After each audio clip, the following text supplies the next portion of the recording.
What's going on, guys? Rogue Anime here, bringing you guys a new video. Now, the first anime I've watched since I made the video about the Your Name movie.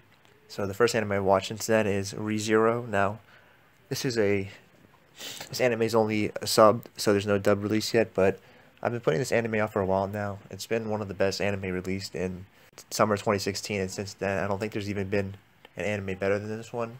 But yeah, personally, this anime was a little bit different than I thought it would be. After a while, you start to feel bad for the main character since he goes through so much like hardships through the anime, and it's a lot darker than it looks. I mean, based on the cover and trailers, I didn't think this anime was going to be this dark, but in the end, it had a solid ending that wrapped it up pretty nicely, I believe. So I would say give this one a watch. It's pretty good, but at the same time, it's pretty gruesome. I mean, they even have a uncensored or like a PG version of it just because of how gory the anime is, but other than that, I think it's a solid watch. Now, the next anime I watched was Tsurezure Children. Now, this is like a romance high school anime where it just depicts like four or five couples throughout their high school. And it's pretty good. It's a short comedy one. There's only 12 episodes, and each episode is like 10 minutes. But it's pretty entertaining, so I'd say to give this one a watch.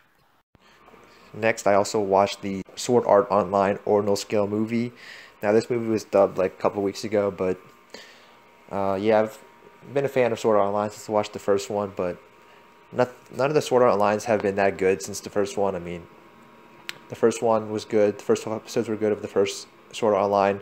Then everything after that's been pretty bad.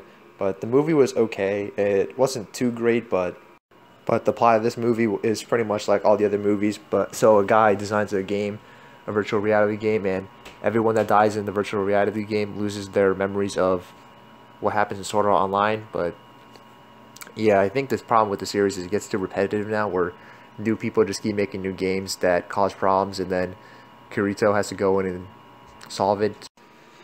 If you guys are like huge fans of Sword Art Online, I'd say to give this movie a watch. But if you're like a casual Sword Art Online watcher who's only watched the first one, I'd say don't really waste your time watching this movie. It wasn't that great, so. But yeah, if you're like a Sword Art Online fan and you like to follow them, I'd say give this one a watch. The most recent anime I just finished watching is The Moon is Beautiful. Now, this anime is pretty good. It was 12 episodes, and it's pretty much about a middle school couple.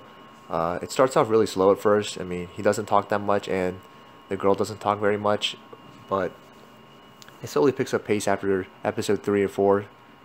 And at first I couldn't really take it serious because it was about middle schoolers, but it's actually deeper than I thought. And by the end of the anime, the last episode wrapped it up perfectly. I thought that the last few minutes of the 12th episode made it pretty good and definitely boosted the score of this anime. But if you guys like high school romance, or I guess in this case middle school romance animes, then go give this one a watch. Yeah, that's it for the anime I've watched in the last month. So now I'll be getting into what I'll be watching in the future. So I plan to watch Fate, Apocrypha, Kabinari of the Iron Fortress, Yamatka and the Seven Witches, and Myriad Colors Phantom World. It really depends, but yeah, that's what I'm going to be watching in the future. I hope you guys like this video. Like and subscribe, and take care.